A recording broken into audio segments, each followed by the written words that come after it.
Taipei, Taiwan. Beijing has escalated the number and intensity of military drills around Taiwan in recent weeks, making risky maneuvers that appear set to test the political waters in Taipei and Washington while signaling the mainland's continuing animosity towards Taiwanese President Tsai Ing-wen, who was re-elected in a landslide in January. While China has long held military exercises in Taiwanese territorial waters and airspace, this month the People's Liberation Army Airforce conducted a 36-hour endurance exercise. Just last week, China's aircraft carrier Liaoning and a convoy of 5 warships sailed close to Taiwan through the Miyako Strait, according to Taiwanese media. In March there were reports of the People's Liberation Army Air Force's PLAAF first-ever night mission. The exercises have been particularly aggressive, said Bonnie Glaser, director of the China Power Project at the Center for Strategic and International Studies.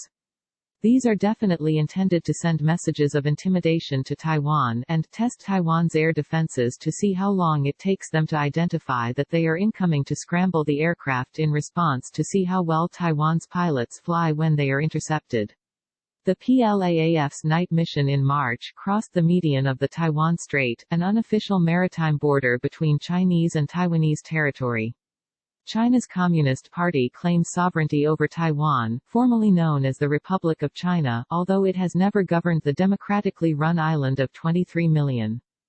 The PLAAF conducted similar exercises in March 2019 for the first time in 20 years, said Glaser, but since then there have been several other exercises with more than 24 aircraft involved. The drills are politically significant for Taipei and Beijing, says Karis Templeman, an advisor to Project on Taiwan in the Indo-Pacific at the Hoover Institution, Stanford University. Crossing the median line is an especially provocative maneuver because it violates a norm that has been in place since the 1950s, and it could lead very quickly to a dangerous confrontation in the air between ROC and PRC military aircraft, he said. Republic of China (ROC) is the official name for Taiwan, PRC stands for the People's Republic of China. He said in recent months exercises have increased in quantity and qualitatively as Beijing continues to ramp up the political pressure on Taiwan. The exercises also come as Taiwan and its unofficial ally, the U.S., have seen their defensive capabilities affected by the coronavirus pandemic, which has infected sailors in both navies.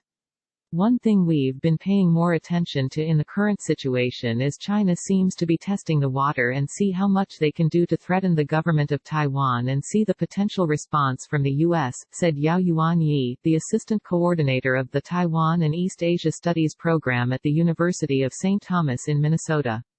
This week Taiwan announced it would delay the first half of its annual Han Quan War Games, which each northern spring simulate an invasion from China, although it has continued to intercept jets and shadow Chinese aircraft when they approach its airspace, according to Stanford's Templeman. After the U.S. Air Force conducted a long-distance exercise over Taiwan in February, U.S. President Donald Trump, meanwhile, recalled all strategic bombers from Guam. The military base is the temporary home of USS Theodore, which was forced to dock following a coronavirus outbreak on board. The aircraft carrier has previously conducted freedom of navigation exercises near Taiwan in the South China Sea and Sea of Japan. Glaser said the military exercises are most likely an attempt to punish Taiwan for what Beijing has seen as a series of provocative actions, including a trip by Vice President-elect William Lai to Washington in February that clashed with long-standing unspoken rules governing visits by Taiwanese leaders. While not yet inaugurated, Lai became the highest-ranking Taiwanese leader to visit the U.S. since formal diplomatic ties were ended in 1979. The Third Strait crisis, which saw China fire missiles into Taiwanese waters, was purportedly triggered by a trip by Taiwan President Lee Teng-hui to the U.S. in 1995 shortly before he won Taiwan's first direct democratic election in 1996. Relations between Taiwan and China, however, have been on the decline since 2016 when Tsai was first elected president as the leader of the pro-Taiwan Democratic Progressive Party (DPP). Tsai and the DPP have taken a more pro-Taiwan stance than their main competitor, the Kuomintang (KMT), but they have never taken steps to formalize Taiwan's independence from China. Taiwan is still officially known as the Republic of China, whose government retreated to the one-time Japanese colony after losing the Chinese Civil War to the Communist Party. Stanford's Templeman says Beijing believes Tsai did not express enough support for Beijing's One China principle or the position that both Taiwan and the mainland are part of China, that independence is not an option for Taiwan, and that both sides of the strait have a duty to work toward eventual unification.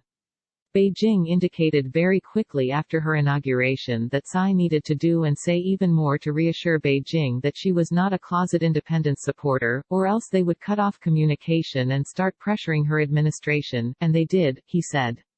The two sides have been in a cold standoff ever since. Despite a steady loss in diplomatic allies, Taiwan has seen a surge in soft power from its effective handling of coronavirus and its so-called mask diplomacy, according to Glazer, which has seen it donate millions of face masks to countries in need, among other initiatives. Taiwan has also had just 426 cases of the disease as of April 23 and has not resorted to widespread lockdown measures, leading to calls for it to return as an observer at the World Health Assembly, the governing body of the World Health Organization, where it lost its seat several years ago. We've had Taiwan telling the world it has controlled the spread of the coronavirus and demonstrating that it has a lot of soft power, creating this bumper sticker, Taiwan can help, Glazer said. I think China is very unhappy about that too. China, meanwhile, is bracing for its own domestic drama as it prepares for the economic effect of coronavirus after tens of millions of people were forced into quarantine, providing another excuse for Taiwan could remain in its crosshairs for the foreseeable future, said Yi. Coronavirus is definitely going to have a huge hit on the Chinese economy. They have been claiming they are going back to normal and waiting for the second surge of coronavirus, Yi said, which may force the Communist Party to look for a scapegoat to divert domestic anger. What we are worried about is whether China is using these military drills to divert attention from domestic problems.